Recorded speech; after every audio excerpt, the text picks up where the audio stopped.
झारखंड की धरती से जोहार बच्चों। चलिए इस वीडियो में हम लोग क्लास 10th के लिए मॉडल सेट 5वां के बचे हुए सवालों को क्या करेंगे, कंटिन्यू करेंगे। ये सबसे पहले उस वीडियो को क्या कीजिए, देख लीजिए। उस वीडियो का लिंक डिस्क्रिप्शन में भी होगा और आई बटन में भी उसका क्या होगा, लिंक होगा। आप आसानी से जाके उन वीडियो को एक बार अवश्य क्या कीजिए, देख लीजिए। चलिए स्टार्ट करते हैं। हम पिछले वीडियो में सवाल नंबर 6 को नहीं बताए थे, बाय मिस्टेक सवाल 6 छूट चुका था। सवाल 6 को हम इस वीडियो में क्या करें, मतलब इस वीडियो में हम आपको क्या करें बता रहे हैं। सवाल 6 क्या है, बोला है यदि शून्यकों का योग तथा गुणनफल क्रमशः 3 और -2 है। क्या बोला है सर, यदि शून्यकों के का योग तथा गुणनफल क्रमशः 3 और -2 है। बोला शून्यकों का योग मतलब अल्फा प्लस बीटा है, और शून्यकों का गुणनफल मतलब है अल्फा गुना बीटा। इसका मान दिया हुआ है, इनका मान क्या है सर, दिया हुआ है। बोला यदि शून्यकों का योग 3 और इसका गुणनफल -2 है। शून्यकों का योग मतलब अल्फा प्लस बीटा, शून्यकों का योग कितना दिया हुआ है 3, और शून्यकों का गुणनफल मतलब क्या सर, अल्फा गुना बीटा, और इसका मान कितना दिया हुआ है 2। तो आपको बताना है कि तो एक द्विघात समीकरण क्या होगा, ज्ञात कीजिए वो द्विघात बहुपद होगा कौन है। तो सर आपको पता होगा कि यदि अल्फा प्लस बीटा का मान -3 है तो अल्फा प्लस बीटा कुछ भी नहीं होता है, अल्फा प्लस बीटा होता है -b/a, और -b/a का मान ही कितना दिया हुआ है 3। b अपने साथ माइनस रख के करेगा क्या, ये माइनस इसके साथ नहीं रहता है, माइनस इसके साथ, इसके नीचे क्या होगा सर 1। अल्फा गुना बीटा क्या होता है सर, अल्फा गुना बीटा होता है c/a, और c/a का मान ही क्या है सर -2। 2 के नीचे कुछ नहीं है तो क्या है सर 1 है। अब यहाँ से तुलना कीजिए सर, यहाँ से देखिए a का मान क्या रहा है 1, और यहाँ से भी a का मान क्या रहा है 1, अर्थात जो a हमारा हुआ 1 बराबर क्या हुआ 1। b देखिए, b का मान यहाँ से क्या रहा है -3, तो b बराबर क्या होगा, b बराबर होगा -3। और c का मान यहाँ से क्या आ रहा है, c का मान यहाँ से आ रहा है -2, तो c का मान -2। सर अगर इसके नीचे a का मान यहाँ पे 1 और यहाँ पे a का मान अगर कुछ और होता तो सबसे पहले हम a के मानों को आपस में क्या करते हैं, बराबर करते। लेकिन a का मान नीचे बराबर, दोनों जगह a का मान बराबर है, इसलिए हमने a का मान 1 रख दिया। अगर मान के चलिए कि यहाँ a का मान 1 ना रह के a का मान 3 दे देता, तो हम इस कंडीशन में क्या करते हैं, इस कंडीशन में समीकरण इस मतलब ये जो है इसको हम ऊपर नीचे 3 से क्या करते हैं सर, गुना करते हैं। लेकिन अभी फिलहाल 1 का मान बराबर दिया हुआ है तो हम कुछ करेंगे नहीं है। तो आपको पता है द्विघात बहुपद का स्टैंडर्ड रूप क्या होता है? आपको द्विघात बहुपद पता होगा। जो द्विघात बहुपद का स्टैंडर्ड रूप होता है वो होता है ax² प्लस का bx प्लस का c = 0 होता है, यह स्टैंडर्ड रूप है। हाँ, a की जगह पे क्या सर, एक रखिएगा तो 1 को x² से गुना कीजिएगा तो सिंपल सा होगा x² प्लस b की जगह पे क्या रखिएगा -3, और यहाँ पे क्या रखिएगा x तो है ही। c का मान क्या सर, c का मान -2, तो प्लस माइनस होगा तो -2 = क्या 0। यहाँ से क्या होगा x² प्लस माइनस 3 को x से गुना कीजिएगा तो 3x, और -2, और ये सिंपल सा किसके बराबर होगा, 0 के बराबर।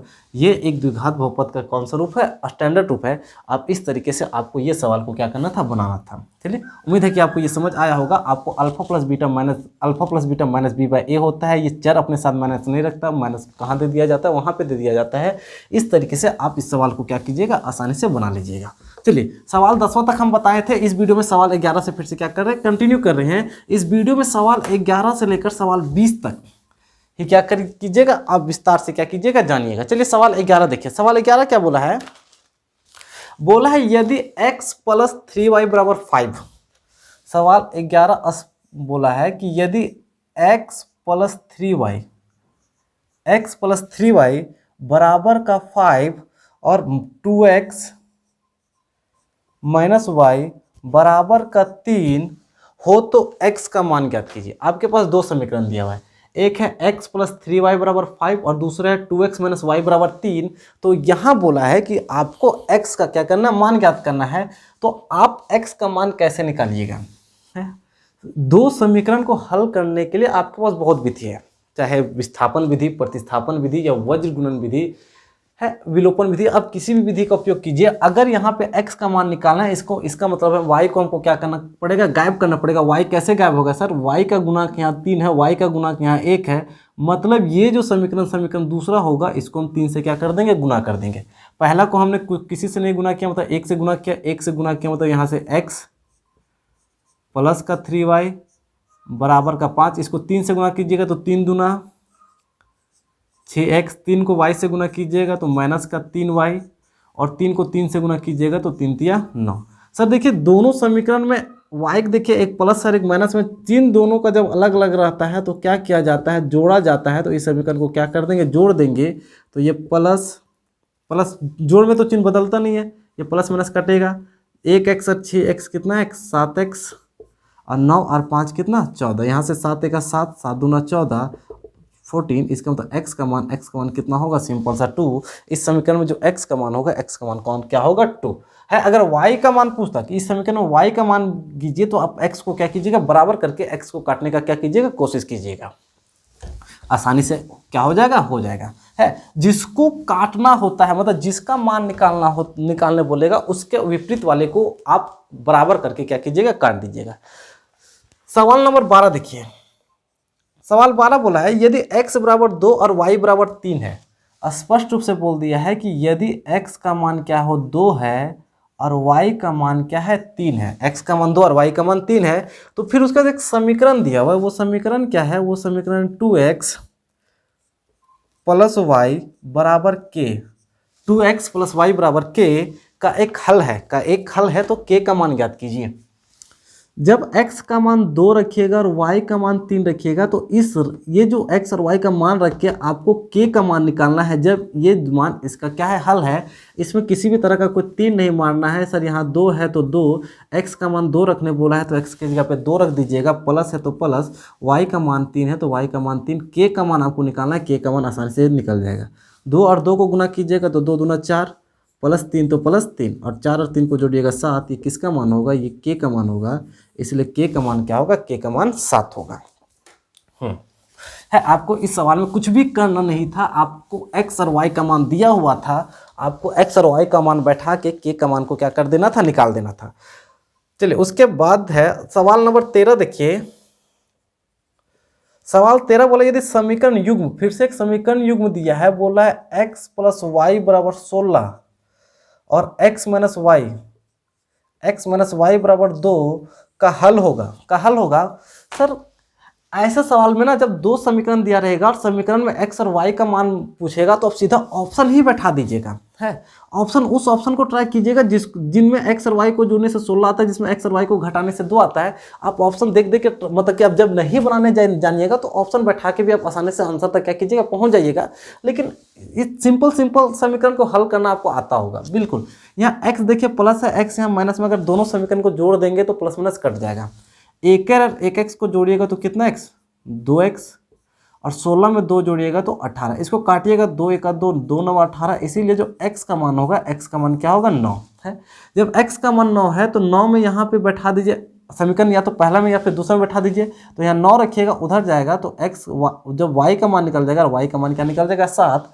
अब देखिए 9 में 7 घटाइएगा 2, और 9 और 7 क्या होता है 16, मतलब x का मान 9 और y का मान क्या होगा 7। अब इस समीकरण में बैठा के भी क्या कर सकते हैं, देख सकते हैं, या फिर सीधा ऑप्शन से ही सवालों को क्या कर सकते थे, हल कर सकते थे।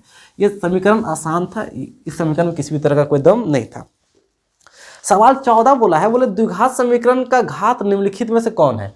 सर आपको द्विघात समीकरण का घात पूछा है तो इसमें क्या है, इसके नाम में ही छुपा हुआ है कि अगर द्विघात समीकरण बोला है तो नाम में ही छुपा है द्वि, और द्वि का मतलब क्या होता है 2। इसका मतलब वैसा समीकरण जिसका अधिकतम घात 2 हो द्विघात समीकरण कहलाता है।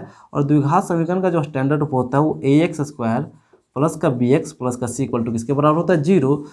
ये द्विघात समीकरण का क्या स्टैंडर्ड रूप, अधिकतम घात बोले तो अधिकतम घात क्या होता है 2। तो इस सवाल में बोला है कि द्विघात समीकरण का घात निम्नलिखित में से क्या होगा, तो द्विघात समीकरण का घात क्या होगा सर 2 होगा, क्योंकि उसके नाम में ही छुपा हुआ है द्विघात समीकरण। अगला बोला है 15 नंबर, बोला द्विघात समीकरण, फिर से 15 नंबर में द्विघात समीकरण दिया हुआ है। जो द्विघात समीकरण क्या है, x² माइनस का 6x प्लस का 1 बराबर 0, x² माइनस का 6x प्लस 1 बराबर 0 के मूल कैसा है। तो मूल कैसा है, तो मूल क्या सर, मूल डिस्क्रिमिनेट है। आपको निकालने के बारे में हम बहुत अच्छे तरीके से बताएं भी, अगर आप नहीं जानते हैं तो हमारे चैनल के प्लेलिस्ट में जाके आप अपने क्लास में जाके पार्ट 4 को मतलब पार्ट 4 का वीडियो को देख ले लीजिएगा, वहाँ पे हम डिस्क्रिमिनेंट के बारे में काफ़ी अच्छा खासा विस्तार से क्या किया बताए हैं। तो डी होता क्या है सर, इसका मूल जानना है। मूल जानने के लिए सबसे पहले आपको डिस्क्रिमिनेंट निकालना पड़ेगा है। तो डी क्या होता है सर, डी निकालने के लिए डी निकालने का फॉर्मूला होता है बी का स्क्वायर माइनस का 4ac। इसका मूल निकालने के लिए मतलब मूल कैसा होगा ये जानने के लिए आपको डिस्क्रिमिनेंट निकालना पड़ेगा। डिस्क्रिमिनेंट निकालने का फॉर्मूला होता है बी का स्क्वायर माइनस 4ac। अब कुछ लोगों को दिक्कत होगा कि यहाँ ए बी सी होता क्या है, तो बड़ा दिक्कत है सर। एक्स स्क्वायर का जो गुणांक होता है वो ए होता है, सिर्फ एक्स का जो गुणांक होता है वो बी होता है, बिना वाला क्या होता है सी होता है। तो सर यहाँ से डी निकालिए, बी कौन है सर, एक्स का गुणांक बी का मान क्या है -6, तो यहाँ से गुणा कीजिएगा -6, -6 का स्क्वायर कीजिएगा माइनस का 4। ए का मान कौन होता है, एक्स स्क्वायर का जो गुणा होता है ए होता है। एक्स स्क्वायर को किससे गुणा किया गया, नहीं कुछ है तो 1 से गुणा किया गया होगा, तो 1 और सी बिना वाला क्या सी। यहाँ से डी जब निकालिएगा तो 6 का स्क्वायर 36 और 4 का 4। डी का मान क्या होगा, 36 में 4 घटाइएगा तो 32। इस कंडीशन में इसका मतलब है कि डी का मान 0 से क्या है सर, बड़ा है। डी का मान 0 से बड़ा है। अब तो 3 कंडीशन बनता है। पहला कंडीशन सर यहाँ पे देखिए डी का मान 0 से बड़ा है ना, 32 है तो 0 से बड़ा है। जब डी का मान 0 से बड़ा होता है तब जो कंडीशन बनता है वो क्या होता है, इसका मूल वास्तविक होगा। मूल क्या होगा सर, मूल वास्तविक तथा असमान होंगे। मूल वास्तविक तथा क्या होंगे सर, असमान होंगे। मतलब कि इस द्विघात समीकरण को हल किया जा सकता है, इनके मूल वास्तविक होंगे। वास्तविक का मतलब इस द्विघात समीकरण को हल किया जा सकता है, तथा असमान होंगे। असमान होने का मूल असमान होने का मतलब है कि इनके जो मूल है वो असमान होने का ही मतलब है कि अल्फा और बीटा का मान अलग अलग आएगा है। पहला कंडीशन, जब डी का मान 0 से बड़ा होगा तब मूल क्या होंगे, वास्तविक तथा क्या होंगे, असमान होंगे। तो ये जो सवाल आपका है इसका सही आंसर होगा कि मूल वास्तविक होंगे तथा असमान होंगे है। यही दूसरा कंडीशन क्या होता है सर, आप जब डी डिस्क्रिमिनेंट निकालिएगा तो डी का मान कभी कभी 0 आएगा। जब डी का मान 0 आएगा तब भी मूल वास्तविक होगा। मूल क्या होगा सर, वास्तविक तथा समान होगा। वास्तविक तथा क्या होगा सर, समान होगा। इसका मतलब है कि इस कंडीशन में डी का मान जब 0 से बड़ा होता है तो अल्फा और बीटा दोनों निकाला जा सकता है, लेकिन अल्फा और बीटा आपस में बराबर होता नहीं है। डी का मान जब 0 होता है तो इस कंडीशन में भी अल्फा और बीटा दोनों निकाला जा सकता है, लेकिन इस कंडीशन में अल्फा और बीटा क्या होता है सर, बराबर होता है। और एक तीसरा जो कंडीशन बनता है, तीसरा कंडीशन क्या बनता है सर, डी का मान 0 से छोटा हो जाता है।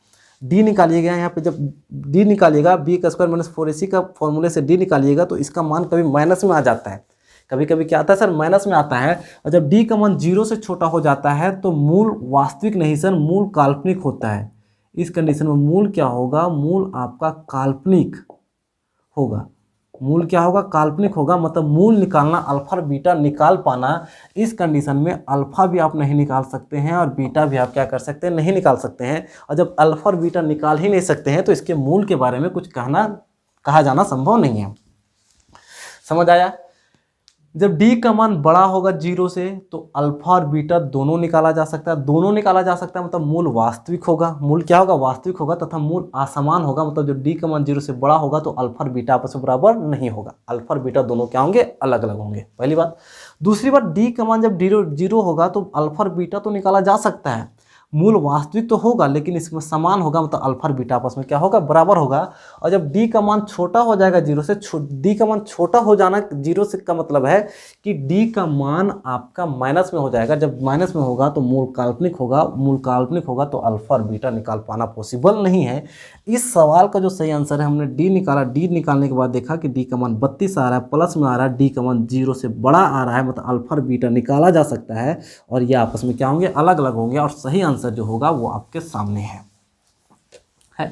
इस तरीके से आप एग्जाम हॉल में ट्राई करके सबसे पहले क्या कीजिएगा, देख लीजिएगा, उसके बाद ही ऑप्शन में क्या कीजिएगा, सही क्लिक कीजिएगा। चलिए, इसके बाद आता है आपका 16 नंबर। 16 नंबर क्या बोला x का स्क्वायर प्लस 3x प्लस 2 बराबर 0 का मूल अल्फा और बीटा हो।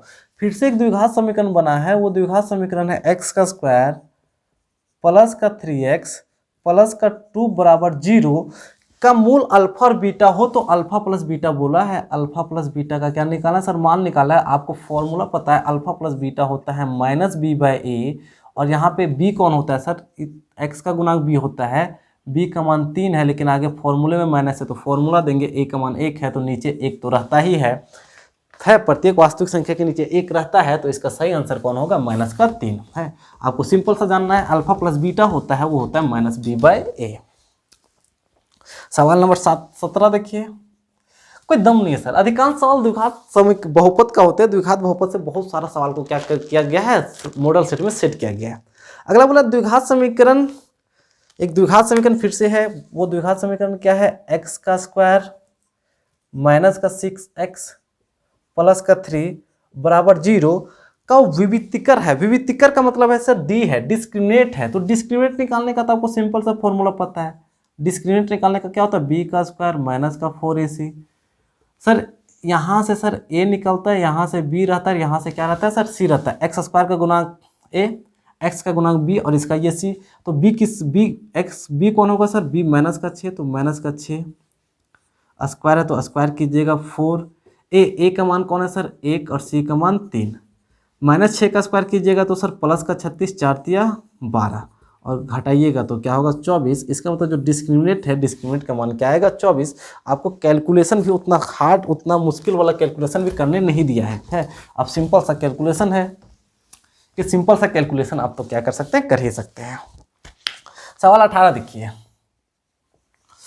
बोला यदि द्विघात समीकरण का कोई वास्तविक मूल नहीं हो तो निम्न में से कौन सा कथन सत्य है? सर द्विघात समीकरण का कोई वास्तविक मूल नहीं है तो अभी हम बोले ना वास्तविक मूल नहीं है मतलब डी का मान छोटा होगा सर 0 से। अभी हम बताएं कि डिस्क्रिमिनेट का मान जब 0 से छोटा होता है तब द्विघात समीकरण का कोई वास्तविक मूल होता नहीं है, और डी का मान 0 से छोटा है मतलब कि क्या है सर? बी का स्क्वायर माइनस 4ac का मान 0 से क्या है सर? छोटा है। मेरे कहने का मतलब आप या तो ये बोलिए या तो ये बोलिए, दोनों बात क्या है सर? बराबर है। एक द्विघात समीकरण का कोई वास्तविक मूल नहीं होता है। एक द्विघात समीकरण का कोई वास्तविक मूल नहीं होता है जब d का मान 0 से क्या होता है? छोटा होता है, या फिर b का स्क्वायर माइनस 4ac का मान 0 से क्या होता है सर? छोटा होता है। आप अपने अनुसार ऑप्शन में देखिएगा, यदि ऑप्शन ये देगा तो आप इसको क्लिक कीजिएगा, या तो ऑप्शन ये देगा तो इसको क्लिक कीजिएगा। दोनों सेम है, दोनों एक ही बात बताता है। 19 नंबर बोला द्विघात समीकरण x का square minus 2x plus k बराबर 0 के मूल समान हो तो k का मान ज्ञात कीजिए। लो क्या बोला द्विघात समीकरण? द्विघात समीकरण बोला है x का स्क्वायर माइनस का 2x प्लस k बराबर 0 के मूल समान है। मूल क्या है सर? समान है। मूल कब समान होते हैं? इनके दोनों मूल अल्फा और बीटा कब समान होते हैं? इनके अल्फा और बीटा तब समान होते हैं जब d का मान क्या होता है? 0। और जब d का मान 0 है मतलब कि क्या सर? b का स्क्वायर माइनस 4ac का मान क्या है सर? 0 है। सर इनके मूल समान है। इनके मूल क्या है? समान है। इनके मूल आपस में कब समान होंगे? इनके मूल आपस में तब समान होंगे। मूल समान होने का मतलब है कि अल्फा और बीटा आपस में क्या है सर? बराबर है। किसी भी द्विघात समीकरण में अल्फा और बीटा कब बराबर होते हैं? जब d का मान क्या होता है? 0।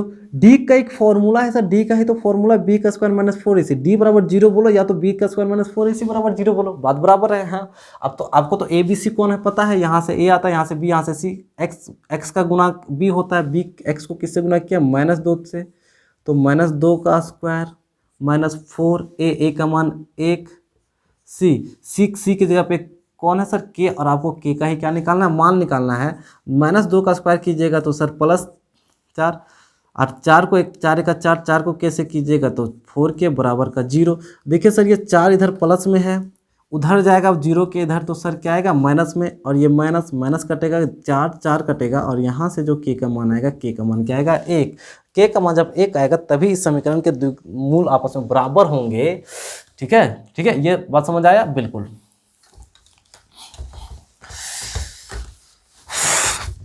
20 नंबर देखो, 20 नंबर क्या बोला? द्विघात समीकरण x square minus x minus 6 के मूल ज्ञात करना है।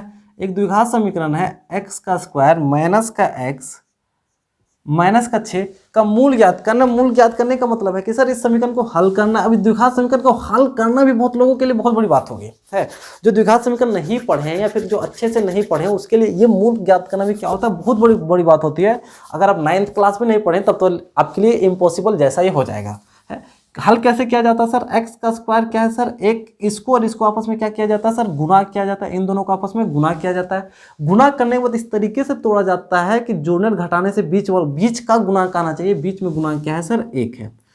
1 और 6 को गुना कीजिएगा, 6 आएगा। 6 को इस तरीके से तोड़ो कि बीच में क्या है सर, 1, तो 1 आना चाहिए। तो ये बहुत आसानी से टूट गया, 2 तिया 6 है। इसको मिटा देते हैं, है 6 आएगा सब। 6 तोड़ना क्या है सर, 6 को 1 में लाना है, तो 3 में 2 को क्या करेंगे, घटा देंगे। चलिए यहाँ पे देखिए, यहाँ पे क्या होगा, एक्स का स्क्वायर माइनस क्या लाना है सर, इसका गुणांक 1 है। 1 लाने के लिए 3 में 2 को घटाना पड़ेगा, तो ब्रैकेट में 3 माइनस क्या रखेंगे, 2। यहाँ पे x है तो x रखेंगे, माइनस का 6 तो 6, और ये किसके बराबर होता है, ये 0 के बराबर होता है।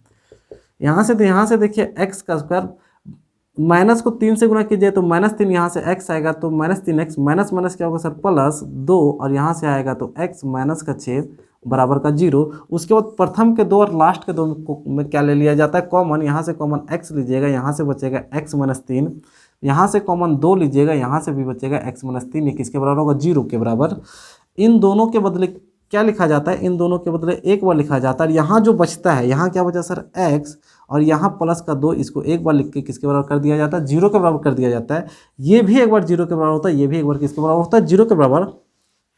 मेरे कहने का मतलब है कि x -3 भी 0 के बराबर होगा। जब x -3 0 के बराबर होगा तो x का मान 3 आएगा, और यहाँ से x + 2 भी किसके बराबर होगा, 0 के बराबर होगा, तो x का मान कितना आएगा, -2 आएगा। मतलब इनके जो मूल है 3 और माइनस का क्या है सर, 2, और ये इस सवाल का सही क्या होगा, आंसर होगा। है आपको इस तरीके से इस सवालों को क्या करना था। चलिए इस वीडियो में इतना ही नहीं देते। उम्मीद है कि ये सब सवाल समझ आ रहा होगा। अगर आप मॉडल सेट पहला से देख रहे होंगे, सेट 1 से देख रहे होंगे, तो उम्मीद क्या हो सकता है कि आपको अभी तक बहुत कुछ जानने को मिल गया होगा। चलिए इस वीडियो में इतना ही रहने देते हैं। अगला जो वीडियो होगा वो इससे आगे के सवालों को क्या होगा, लेके होगा। एक ही वीडियो में पूरे सवालों को बना देने से वीडियो काफी लंबा हो जाता है, और अगर में आपको थोड़ी सी क्या हो सकती है, समस्या हो सकती है। चलिए मिलेंगे नेक्स्ट वीडियो में।